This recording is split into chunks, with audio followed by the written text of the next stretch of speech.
నమస్తే, welcome to special debate. నేను Monica. ఈరోజు ప్రపంచం దృష్టి అంతా ఇరాన్పై నిలిచింది.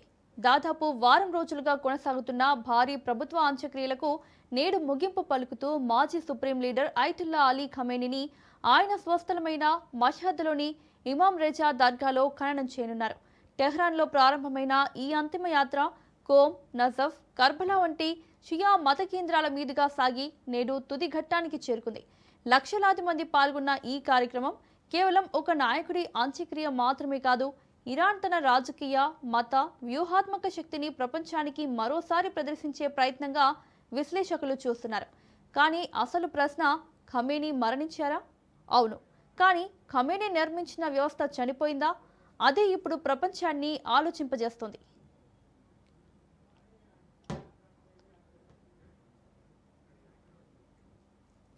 ప్రపంచంలో అత్యంత శక్తివంతమైన దేశంగా భావించే అమెరికా, మధ్యప్రాచ్యంలో అత్యాధునిక సైనిక శక్తిగా చెప్పుకునే ఇజ్రాయెల్, రెండు దేశాలు కలిసి ఇరాన్పై భారీ ఒత్తిడి తీసుకొచ్చాయి. సైనిక దాడులు జరిగాయి, నాయకత్వంపై దెబ్బ పడింది. అయినప్పటికీ ఇరాన్ కూలిపోలేదు. ప్రభుత్వ వ్యవస్థ విచ్ఛిన్నం కాలేదు. సైనిక వ్యవస్థ నిలబడింది. అణు కార్యక్రమం పూర్తిగా ఆగలేదు. ప్రాంతీయ ప్రభావం కూడా తగ్గలేదు. ఇది ఎందుకంటే ఇరాన్ బలం కేవలం ఒక వ్యక్తిలో లేదు. ఇరాన్ బలం దాని రివల్యూషనరీ గార్డ్స్, ప్రాక్సీ నెట్వర్క్, మతపరమైన ప్రభావం, హార్ముజ్ జలసంధిపై భౌగోళిక ఆధిపత్యం, చమురు రాజకీయాలు మరియు జాతీయవాద భావజాలంలో ఉంది.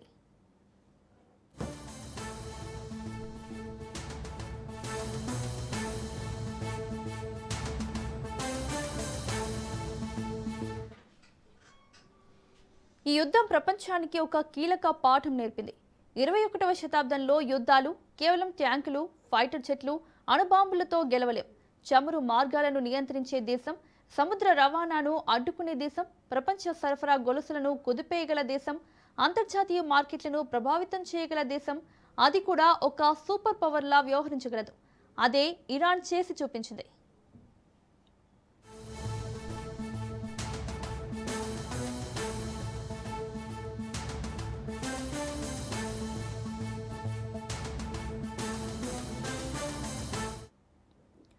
హార్ముజ్ జలసంధి ప్రపంచ చమురు రవాణాలో అత్యంత కీలక మార్గం.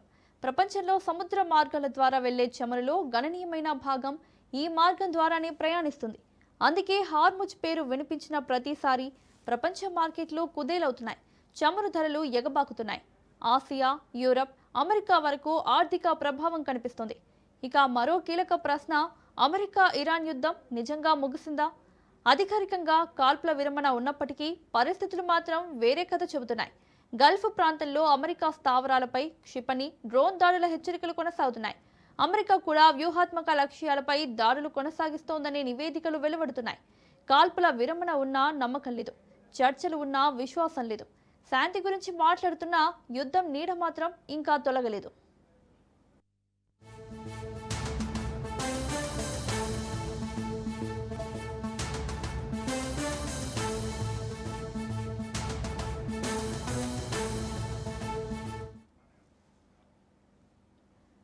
ఖమేనీ తర్వాత ముజ్తబా ఖమేనీ నాయకత్వంలో ఇరాన్ కొత్త దశలోకి అడుగుపెట్టింది. కానీ ప్రశ్న ఏంటంటే, తండ్రిలా అతను కూడా కఠిన వైఖరిని కొనసాగిస్తాడా, లేక అమెరికాతో కొత్త ఒప్పందాల దిశగా అడుగులు వేస్తాడా? రివల్యూషనరీ గార్డ్స్ ప్రభావం మరింత పెరుగుతుందా, లేక రాజకీయ వ్యవస్థలో కొత్త శక్తి కేంద్రాలు ఏర్పడతాయా?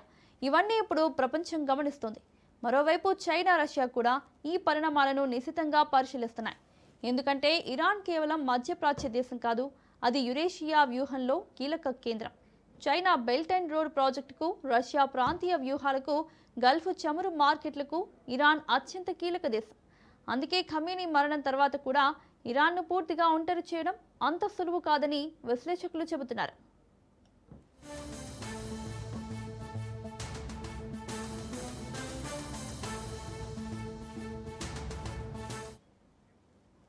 అయితే అసలు ప్రశ్నలు ఇప్పుడు మొదలవుతున్నాయి. ఖమేనీ వెళ్లిపోయినా ఇరాన్ మరింత కఠినంగా మారుతుందా? గల్ఫ్లోని అమెరికా స్థావరాలు తదుపరి లక్ష్యాలవుతాయా? హార్ముజ్ జలసంధి మళ్లీ ప్రపంచాన్ని బందీ చేస్తుందా? చమురు ధరలు మరోసారి ఆకాశాన్ని అంటుతాయా? అమెరికా, ఇజ్రాయెల్ కూటమికి ఇరాన్ ఇంకా అతిపెద్ద సవాల్గానే మిగిలిపోతుందా? లేక ఈ యుద్ధం తర్వాత మధ్యప్రాచ్యంలో పూర్తిగా కొత్త శక్తి సమీకరణాలు ఏర్పడబోతున్నాయా? ఖమేనీకి అంతిమ వీడ్కోలు పూర్తవుతోంది. కానీ ఇరాన్ కథ ముగియలేదు. అసలు జియో పాలిటికల్ పోరు ఇప్పుడు మొదలవుతుందా